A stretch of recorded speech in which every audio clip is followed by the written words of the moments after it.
a quick question for you. How many of you can either remember or have looked at the actual pop-up banners and the cookie notices that the websites, either your company may be using directly, or if you're advising clients of yours, what they're using? How many of you would say that your company websites or your clients' websites currently have a flavor or a version of a cookie pop-up or a cookie banner notice that talks in some ways that ongoing use of the website will be an indication of consent? How many people currently, at this moment in time, would say their websites are slightly configured that way? And it's okay, no one's listening, so just amongst friends.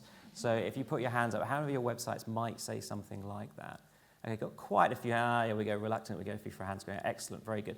And how many of you think that that is okay under current interpretation? Okay, right, very good. Okay, so virtually no hands there, which is fine.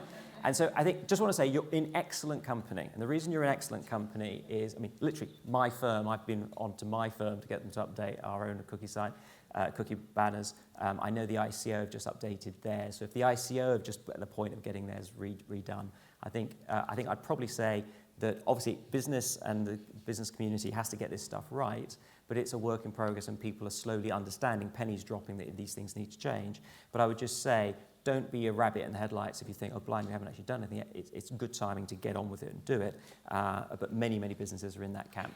And it's worth just recapping why are we even having this conversation around what does consent look like and what are the requirements for cookies, etc. And again, if you actually go back to the absolute basis, which again many will be familiar with, but it's worth just reiterating, you have these key elements that you have to show in terms of having a decent consent, having proper consent. So freely given, it must be specific, it has to be informed, has to be unambiguous, and it has to be by way of clear affirmative action.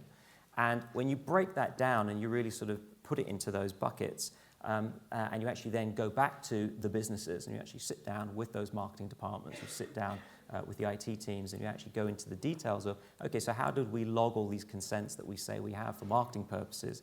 You often find that actually there are some holes, there are some gaps. You know, the consent they say they have isn't perhaps meeting the requisite standard. And I think just to mention, just in terms of the ePrivacy directive, just a reminder again, people sometimes get a little bit confused between the whole GDPR world and the EPR world, what will be coming down the tracks, but actually forgetting the fact we already have the ePrivacy directive, and in the UK we have PECA, the relevant regulations. And again, the key piece in there is to not forget that unlike the GDPR universe, where you have these different bases upon which you can base processing, under the tracking and the cookie universe, under PECA, you've actually got the requirements that you do actually have consent. Consent is a core requirement, and that consent is really immovable unless you can put yourself in a category to say that the type of tracking you're talking about is strictly necessary for the website to actually do what it does. It's strictly necessary. And if you can't show the strictly necessary camp, you are back to consent.